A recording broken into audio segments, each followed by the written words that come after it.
Dead America, The Soldier, Caravan. Part 1, Chapter 1. Day 0 + 9, Vicksburg, Mississippi. Sergeant Flint was jolted awake by the sound of a train whistle that was a few hundred yards from the bunk he was sleeping in. He sat up, looking around at a dozen other men passed out on cots underneath the canopy. The canvas overhead had been strung between poles in a hurry sometime before he arrived, and it sagged in the middle where rainwater had pooled and dried more than once. Despite it being early in the morning, the late-year Mississippi humidity was doing its thing. The air had a weight to it that settled on the skin and stayed there. While there was a cool breeze coming off the river, it did little to combat the heat. It moved through the open sides of the canopy in slow pushes, stirring the edges of blankets and the corners of the papers tacked to the support poles, and then it was gone again, and the thickness of the air closed back in. Flint sat on the edge of his cot for a few moments, listening as the train pulled into the makeshift stop. The rhythm of it was familiar by now. The squeal of the brakes came first, long and drawn out, followed by the deep metallic groan of the couplings compressing down the length of the cars one after another. Then came the hiss of the airlines and the slow dying rumble of the engine settling into an idle. The bridge at Vicksburg was one of the last ones still standing over the Mississippi River, and the military was putting it to good use. Trains had been rolling across it day and night since before Flint arrived, hauling in whatever could be salvaged from the warehouses and distribution centers that hadn't been overrun, and the camp on the East Bank had grown up around the tracks to receive it all. From where he sat, Flint could see a slice of the river between the tents, the water wide and brown and moving slow, and the long dark span of the bridge stretching across it toward the far bank. The soldier in the cot next to him partially opened one eye. "Is it a train of goods or people?" the soldier asked. Flint looked out at the train. The cars stretched back along the track in a long line, the front section windowed passenger cars with shapes moving behind the glass. The rear, a mix of boxcars and container flats. "Looks like a mix of both," Flint said. The soldier let out a sigh, not wanting to get up. Flint could tell the young man was exhausted. Everyone was. In the few days Flint had been there, it had been a non-stop ordeal of unloading trains and loading up tractor trailers so that goods could get out to survivor groups. The work started before the sun cleared the tree line and ran until well after dark, and the men rotated through it in shifts that never seemed to leave anyone with enough sleep. "I tell you what, why don't you stay under your blanket for another 30, Flint said. "If anybody asks, I'll tell them you were on late watch." "You're a good man, Flint," the soldier said. "If I don't die from heat exhaustion, I'll owe you one." Flint chuckled as he got up, walking out into the morning light. The sun was still low over the trees to the east, throwing long shadows across the camp, and the light had that soft gold quality that would burn off into a hard white glare within the hour. The camp was already stirring. Men were emerging from tents and canopies and ones and twos, pulling on boots and shirts as they went. And the smell of coffee was drifting from the mess area near the center of the camp, where a cook was working over a row of large pots. As the train pulled to a stop, a couple dozen men, mostly soldiers with a few civilians mixed in, made their way over to it. Flint fell in with the flow of them, weaving between the tents and the stacked pallets of goods that hadn't yet found their way onto trucks. The stacks were everywhere, crates of canned food shrink-wrapped into cubes, bundles of clothing bound with plastic strapping, boxes of medical supplies with their contents scrawled on the sides in black marker. Some of the stacks had tarps thrown over them against the weather, and some had simply been left where the forklifts had set them down, forming narrow lanes that the foot traffic of the camp had worn into paths. The camp had the look of a place that was taking in more than it could push out, and every train that arrived added to the backlog. The men around him walked with the stiff early gait of bodies that hadn't finished waking up. A few of them had coffee in dented metal cups. Most of them just had the look of men bracing for another long day of the same work that had filled every day before it. As he got close, Sergeant Martin jumped up onto the back of one of the cars. He carried that same exhaustion as everyone else, but he still remained upbeat. He planted his boots wide on the coupling platform and held onto the ladder rail with one hand, a clipboard tucked under his other arm, and he swept his eyes across the gathering crowd like a man taking a head count without needing to count. "All right, everybody, listen up," Martin said. "We have 3 cars filled with newcomers that are going to need to be shown how we do things around here." Martin pointed to a trio of soldiers to his left. "Are you my welcoming committee?" Martin asked. The soldiers nodded. "Good. Each of you take a car and put them through their paces," Martin said. "I want them operational by lunch." The three soldiers nodded and went off to greet the newcomers. Flint watched them go, the three of them splitting apart as they moved up the line of passenger cars. The doors of the cars were opening, and people were beginning to step down onto the gravel, some of them in uniform, most of them not. The civilians came down slowly, blinking against the light, clutching bags and bundles, looking around at the camp with the wide, careful eyes of people who had been through enough to stop assuming any new place was safe. A woman near the front of the line had a child balanced on her hip, and an older man behind her was easing himself down the steps one at a time, with a hand braced on the doorframe. The soldiers among them moved differently, hopping down and shouldering their packs and falling into rough formation out of habit. But even they were scanning the tree line beyond the camp before they looked at anything else. "All right, for the rest of you lucky lot, we got a lot of work to do and not a lot of time to get it done," Martin said. "This train contains the remnants of a supercenter warehouse, which means a lot of food and clothing. We need to get it offloaded as fast as we can because there's another train that's going to be arriving just after lunch. Don't worry about proper staging and sorting right now. We just need to get this bad boy unloaded and on its way." Flint looked around, seeing the defeated looks on the faces of everyone else. It was clear that nobody was happy with their situation, which Martin also picked up on. The men were standing in loose clumps with their shoulders down, and more than a few of them were staring at the long line of boxcars with the flat expressions of men who could feel their muscles already protesting.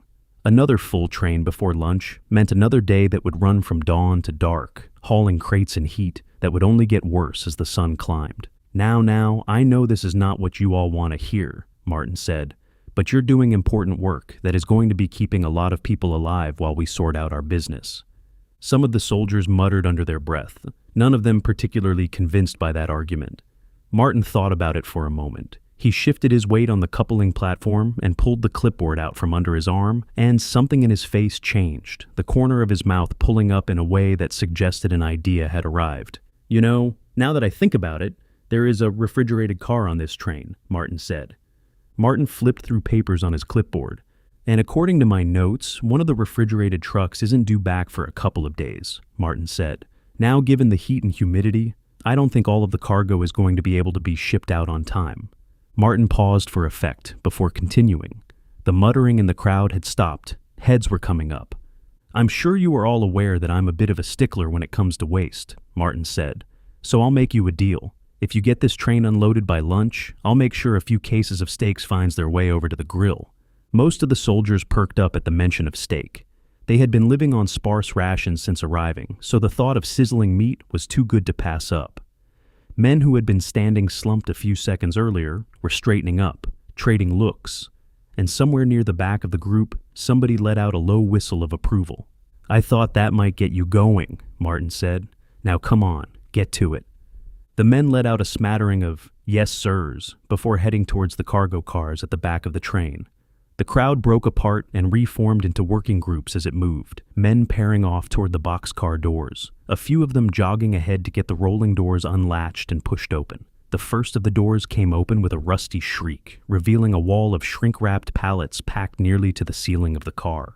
Somebody groaned at the sight of it, and somebody else told him to think about the stakes, and the line of men started forming up along the side of the car with the resigned efficiency of a crew that had done this too many times to need instructions.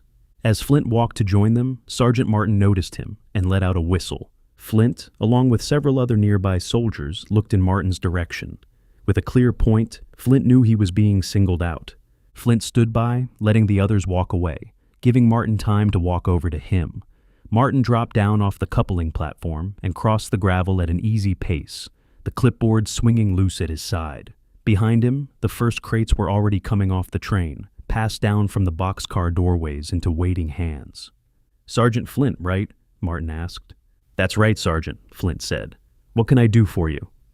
"Would you mind following me? I have a new assignment for you, unless you just have a hankering for heavy lifting." Flint glanced back at the others, walking towards the rear of the train. A line of men was forming alongside the nearest boxcar, crates moving down it hand to hand toward a flatbed cart that had been wheeled up to the tracks. The sun was climbing, and the day's heat was already building on the back of his neck. "I could be open to a new assignment." Chapter 2. Martin set off away from the train at a walk, and Flint fell in beside him. Behind them, the unloading was finding its rhythm, the shouts and the thumps of crates hitting cart beds fading as the two of them moved deeper into the camp. The two sergeants walked through the small military camp, which was bustling with activity. The morning had come up to full working speed in the time since the train arrived. Men were moving in every direction with crates on their shoulders and cart handles in their hands, and the paths between the tents had filled with the steady two-way traffic of a camp with more work than hands. Voices carried over it all, men calling out counts and destinations, somebody hollering for a forklift, the beep of the machine answering from somewhere behind a wall of stacked pallets. Away from the train, there were a dozen tractor trailers being loaded up with goods. The trucks were backed up to a long staging area in a ragged row, their trailer doors open, ramps run up into the backs of them. Loading crews worked in teams at each one, passing boxes up the ramps in rhythm, while men inside the trailers stacked and strapped the loads. The trucks themselves were a mismatched fleet, some of them commercial rigs with the old company markings still on the doors, others plain and battered, all of them showing the wear of hard miles on bad roads. One near the end of the row had a line of dents running down its trailer wall at hood height, the kind of damage that didn't come from bad driving. Flint let his eyes linger on those dents for a moment as they passed. In a tent off to the side, a trio of truck drivers sat in oversized recliners, napping, while a couple of others were busy studying maps that were plastered on a corkboard as if they were comparing notes. The recliners looked like they had been liberated from a furniture store somewhere, and the men sleeping in them had the boneless sprawl of drivers catching rest wherever it could be caught. One of them had a hat pulled down over his eyes. Another still had his boots on the footrest, laces tied. A man asleep but ready to roll on short notice. At the corkboard, the two standing drivers were talking in low voices, one of them tracing a line along a highway with his finger, while the other shook his head and pointed to a different route. The maps were covered in markings, routes in different colors, sections crossed out, small notes pinned along the edges. It looked less like a delivery schedule and more like men charting a way through hostile country, which, Flint supposed, was exactly what it was. Flint took it all in as they walked. The camp had a logic to it that revealed itself the longer he looked. Everything flowed from the train to the staging area to the trucks, and everything that interrupted that flow had been pushed to the edges. The whole operation had the feel of something built fast by people who knew what they were doing, functional first and comfortable never. Martin walked at an unhurried pace beside him, nodding to men as they passed, and waited until they had cleared the worst of the noise near the staging area before he spoke. "You rode into town with Captain Bailey, is that correct?" Martin asked. "Yeah, all the way from Kansas City," Flint said. "From the way he tells it, you went through the ringer up there." "Kinda been that way since the first night, if I'm being honest," Flint said. "The last couple of days here has been a nice reprieve." Martin glanced over at him as they walked, a small, knowing look crossing his face. "Yeah, but I can see that look in your eye, like you're just itching to get back into the fight." Flint considered that for a few steps before answering. "Maybe not so much the fight, but I feel like my skills are being a little underutilized at the moment." Martin nodded at that, sidestepping a soldier hauling a dolly stacked with water jugs. "That's fair enough," Martin said, "and honestly, I'm a bit relieved to hear you phrase it that way." "So you're not looking for a fighter then?" Flint asked. "We're dealing with stressed-out civilians who are trying to survive during an unprecedented crisis. If someone lashes out, I'd prefer someone with a level head dealing with them." "I'd say you found your man then." "That's good to hear," Martin said. "Come on." They cut between a pair of supply tents and came out onto a smaller lane where a row of trailers sat up on blocks, cables running between them and a generator chugging away somewhere out of sight. A soldier coming the other way with an armload of folders gave Martin a nod as he passed. Martin led Flint into a small trailer, the air conditioner humming along. The cool air hit him in the face as he entered. After days in the Mississippi heat, the change was almost physical, the sweat on his neck going cold, and Flint took a slow breath of it before letting the door swing shut behind him. The trailer was a working office, a desk pushed against one wall with papers stacked in trays, a folding table in the middle of the floor ringed by chairs, a map of the region taped up beside the window. The window itself had its blinds half drawn against the morning sun, throwing bars of light across the tabletop. There were two other people sitting off to the side, A soldier in his mid-20s stood up, giving the sergeant a nod as he walked over. He was lean and moved easy, and there was an openness to his face that hadn't yet been ground down by the last 9 days. "Hello, sir. I'm Private Beckett," the soldier said. "But you can just call me Beckett, unless I'm being stupid and you get mad at me, in which case Private Beckett will snap me right back to attention." Flint chuckled, nodding at the young man. There was something a little disarming about a private who led with a joke at his own expense, and it landed well enough that Flint decided on the spot that he was going to get along with him fine. "I'm Sergeant Flint, but Flint is just fine." The young soldier nodded before stepping to the side, allowing the middle-aged man behind them to make eye contact. He was in civilian clothes that looked like they hadn't been washed since before the apocalypse began. Grease stains on his jeans, the work shirt torn in a few spots, all of which seemed to suit the man. He stayed in his chair, one boot crossed over the opposite knee, sizing Flint up from where he sat. "I'm Tully," the man said, "and I'm guessing you're our new soldier boy?" Flint looked over to Martin, who motioned for everyone to take a seat. The chairs around the folding table scraped against the floor as they pulled them out. Martin settled in at the head of the table and set his clipboard down in front of him. "Only if you approve, Tully," Martin said. "Well, as long as he ain't a maniac like that last some bitch you sent me out with, we'll be good," Tully said. Flint chuckled. "I can assure you that I'm only a maniac when it comes to my own well-being," Flint said. "I'm not going to be out there endangering you if I can help it." Tully looked him over a couple of times really closely. He leaned forward in his chair as he did it, elbows coming down onto his knees, his eyes moving from Flint's boots up to his face and back down again, without any hurry. Flint stood for it without shifting. He had been sized up by enough people over the years to know the difference between a man looking for weakness and a man looking for the truth, and Tully was doing the second one. "I can vouch for him, Tully," Martin said. "You ain't doing him any favors given that you vouched for that other maniac," Tully said. Martin nodded, conceding the point. "All right, what the hell, I'll give you a trial run," Tully said. He sat back in his chair as he said it, the decision made, and some of the appraisal went out of his posture. "All right, so what's the run?" Flint asked. Martin turned in his chair and reached over to tap the map taped to the wall, his finger landing on a point in the southern half of the state. "We got word of a couple of survivor camps south of here," Martin said. "Your first stop is Wiggins, Mississippi, then up to the northeast into McLean." Tully's head came up at the first town's name. "Good God, Sergeant, you're taking my tired ass all the way down to Wiggins?" Tully asked. "You know the place?" Flint asked. "Yeah, it's a little shitburg about 35 miles northwest of Biloxi." Beckett had been sitting quiet through the exchange, but at that he came forward in his chair. "You're sending us that close to Biloxi?" Beckett asked. "Really? What's wrong with Biloxi?" Flint asked. The room went quiet for a moment, nobody wanting to answer. Beckett's eyes went to Martin. Tully's went to the floor. Martin kept his on the clipboard in front of him, and the hum of the air conditioner filled the space where an answer should have been. Flint let his gaze move across the three of them, one at a time. Whatever this was, all three of them already knew it, and all three of them had hoped somebody else would be the one to say it out loud. "I'm going to need someone to start talking now," Flint said. "A few days ago, we had a truck go missing," Martin said. "Given the nature of the job, that doesn't sound like it's that far out of the realm of possibility," Flint said. "Yeah, but we sent a search team down there to investigate, and they haven't come back either." Martin let that sit. He set the clipboard flat on the table and folded his hands on top of it. Flint looked from him to Beckett to Tully.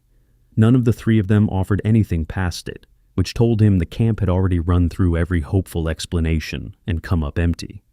"So, as you can imagine, there's not a lot of truckers with balls big enough to make that run," Tully said. "Given that you haven't stood up yet, I'm assuming that you do?" Flint asked. Tully let out a belly laugh. It rolled out of him loud enough to fill the small trailer, and he slapped a hand down on his knee as it went. One of the bars of light from the window caught him as he rocked back, and for a second the worn-out trucker looked 10 years younger. "This boy gets it," Tully said. "I like him." "So we're really making this run?" Beckett asked. "Unless you don't think survivors need food and medicine," Martin said. Beckett thought for a moment before letting out a sigh.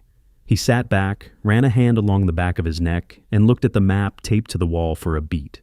Wiggins was a small dot down near the bottom of it, and below that dot, the coastline, and Biloxi sitting on it. His shoulders came down. "All right, I'm in," Beckett said. Martin nodded and pushed his chair back from the table. The meeting settled as far as he was concerned. Okay, we'll get you boys loaded up and out of here within the hour. Chapter 3. Beckett, Flint, and Tully were in a private tent that was set up next to Tully's truck. The tent was small compared to the sprawling canopies near the train, a single-room shelter with a long, folding table down the middle and a couple of storage crates pushed against the canvas walls. Somebody had run a drop light in from a generator line outside, and it hung from the center pole and threw a hard white circle over the tabletop. The truck sat just beyond the open flap, a full rig with a sleeper cab and a box trailer, the paint faded to a chalky red on the hood and door, the trailer behind it carrying the scuffs and patches of a long working life. Several soldiers were working at the rear, loading things on and getting them secure. The thump of boxes and the ratchet click of straps being cinched down came through the canvas in a steady rhythm. A hand truck rattled back and forth between the trailer and a supply stack somewhere out of view, and every so often one of the loaders called out a count or a correction to the men inside the box. While they were working, the trio were making their final preparations inside the tent. Beckett was checking his weapons, an assault rifle, handgun, and 3 knives, one on his vest, his hip, and boot. He had the rifle broken down on a cloth at his end of the table and was walking through the pieces with a methodical patience, wiping each one and setting it in a row before starting the reassembly. The knives came out one at a time after that, each blade getting a look under the drop light before it went back into its sheath. Flint was going through his bag, breaking out his assault rifle and giving it a once-over. The weapon was the one he had carried down from Kansas City, cleaned since, though the finish along the handguard still carried the scars of the trip. "I have your ammo loadout, Flint," Beckett said. Beckett looked underneath the table, pulling out a box and sliding it over. Inside were 5 magazines already loaded with bullets. Flint picked one up and hefted it, feeling the full weight of it in his palm, then set it down and looked over the rest. "Are we splitting these?" Flint asked. "Nope, that's your share. This is a bigger loadout than most of the guys were getting for Kansas City." "You were in Kansas City?" Beckett asked. "For a bit, yeah. I've heard a couple guys talk about it. They made it sound like it was hell on earth." "Not too far away from it, unfortunately," Flint said. "A lot of people who went in didn't make it back out." Beckett could see that Flint really didn't want to talk about it, so he went back to focusing on his rifle. The tent went quiet for a stretch outside of the working sounds, the click of components seating home, the soft scrape of a cloth over metal, the muffled voices of the loading crew beyond the canvas. "Let me know if you need handgun ammo," Beckett said. "I got a couple mags for you." Flint nodded and went back to getting prepped. He seated the 5 magazines into the pouches on his vest one at a time, pressing each one down until it sat right, and stowed the rest of his gear back into the bag in the order he wanted to be able to reach it. As he stashed the extra mags, he looked over to Tully, who was hunched over the map. The trucker had it spread across his end of the table, with a coffee mug holding down one corner, and he was working over it with a stub of pencil, his lips moving slightly as he traced along the roads. Flint could see that some routes had markings on them, but he couldn't quite decipher what they meant. Circles around some junctions, hash marks through others, a string of small numbers penciled along the shoulder of one highway. "Do you know how we're getting there?" Flint asked. "Yeah, I think so," Tully said. "No matter which way we go, we're going to have some issues, but we'll manage." "How familiar are you with the roads around here?" "Plenty familiar. I spent 15 years running back and forth from Houston to Tampa. Lots of deliveries up and down the Gulf Coast." "Any favorite spots?" Flint asked. "Only the spots these runs paid for my fat ass to fly off to." Tully let out a laugh, prompting the others to join. "So, what's it like out on the roads?" Flint asked. "A lot more dangerous than Sergeant Martin would ever let on, that's for sure." He seemed pretty forthcoming about the Biloxi truck. "True, but was he forthcoming about the life expectancy out here?" Tully asked. He didn't, but given that we're in the middle of the zombie apocalypse, I can't imagine it's too long. "That's true, we are in the zombie apocalypse," Tully said. "But what you ain't considering is that we're out there riding around with a giant target on our backs." Beckett looked up from his rifle at that. "People are already realizing that help isn't coming," Beckett said. "At least not the kind of help that is going to get the world back to the way it was." "And that makes people desperate," Tully said. "And we're out here riding around with enough food to get them through the winter," Flint said. Yep, now you're catching on. It explains the loadout a bit better. I just hope you're prepared to use it if need be, Beckett said. It's not the only thing I'm prepared to use. Flint reached into the bag, pulling out his beloved cleaver, the handle stained with the blood and brains of countless zombies put down. He set it on the table under the drop light, and both Beckett and Tully leaned in for a look. Beckett's eyebrows went up. Tully's face ran through a few things before it settled. Ah, hell, you are one of them crazy ones, aren't you? Tully asked. Flint chuckled. Nah, I'm just sentimental, Tully. This bad boy saved my ass on the first night, and many more times after that. Tully thought about it for a moment before nodding in agreement. Plus, we're living through a real-life horror movie, Flint said, so I might as well be running around with a weapon that would make a slasher villain proud. All three of them burst into a bit of laughter, only to be interrupted by a soldier. He had stepped in through the tent flap, with the slightly hesitant posture of a man who knew he was walking into somebody else's conversation. Excuse me, gentlemen, the soldier said. What can I do for you, young man?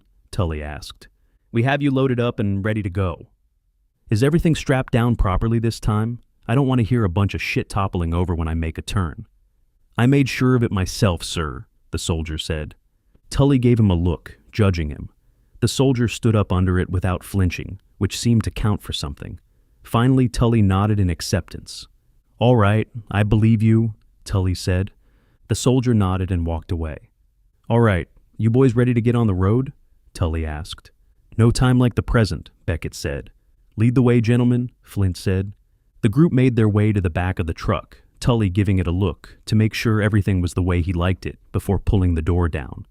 The load was stacked tight and even, crates of food along one side, medical boxes along the other, cases of ammunition tucked low near the front where the weight belonged. Straps ran across all of it at intervals, cinched down hard. Tully walked the sight line down the length of it, gave one of the straps a tug, and grunted his approval before hauling the rolling door down and throwing the latch. They walked over to the front of the truck, opening the doors and piling in, Beckett climbing into the back of the cab, into a third-man seat that they had put in. The seat had been bolted down in the sleeper area behind the front seats, an office chair frame welded to a steel plate, and Beckett settled into it and found the handholds on either side without needing to be told what they were for. The sleeper itself had been stripped down to make room. The bunk was still there along the back wall with a rolled blanket at one end, and the cabinets above it were held shut with bungee cords. Flint pulled himself up into the passenger seat and took the measure of the cab. The interior was a working space that had been lived in for years. The dash was sun-cracked along the top, the vinyl worn smooth on the armrests, and a pair of work gloves sat wedged between the windshield and the dash on the passenger side. The CB radio hung from its bracket under the dash with the mic cord wrapped in electrical tape at the base. A faded photograph was tucked into the corner of the visor above the driver's seat, too curled at the edges for Flint to make out what it held. The whole cab smelled of engine oil and old coffee. Tully got into the driver's seat, getting situated. He walked his hands through the setup like a ritual, mirrors checked, seat shifted, air brakes tested with a hiss that ran through the frame. He flicked a few switches, illuminating the interior lights. Before starting it up, he reached over to the dash, tapping a bobbing hula girl statue affixed to the dash, causing her to dance. Her paint was worn away, where his finger had tapped 1,000 times before. The grass skirt faded to a pale green, and she wobbled through her little routine on a spring that had long ago gone soft. "Friend of yours?" Flint asked. "You got your blood-soaked cleaver? I got my hula girl." Flint smirked, nodding. "All right, boys, buckle up. This is going to be one hell of a trip," Tully said. The engine turned over with a deep rolling growl that settled into a heavy idle, the whole cab thrumming with it. Tully worked the rig up through the low gears and eased it out of the staging area. One thick arm draped over the wheel, threading the truck through the camp lanes at a walking pace. Soldiers stepped aside as it came through, a few of them raising a hand to the cab, and Tully answered with 2 easy taps on the horn. They rolled past the driver's tent, past the stacked pallets and the canopies, past the long line of the train still giving up its cargo to the crews working its flank. Flint caught a glimpse of the men on the unloading line as they went by, still moving crates hand over hand, and he wondered idly if they had made their lunch deadline and earned their steaks.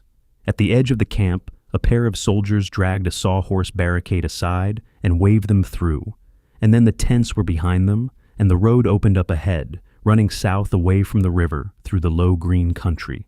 The land out past the camp perimeter was quiet. Fields ran off to either side of the road, some of them still green, others gone shaggy and unmowed, and the tree lines beyond them stood dark and still in the late morning heat. A farmhouse sat back off the road a half-mile out, its windows dark, a truck parked crooked in the drive. Nothing moved around it. Flint watched the camp shrink in the side mirror until a bend in the road took it away. Beside him, the hula girl swayed with the motion of the truck, dancing them out toward whatever was waiting down south.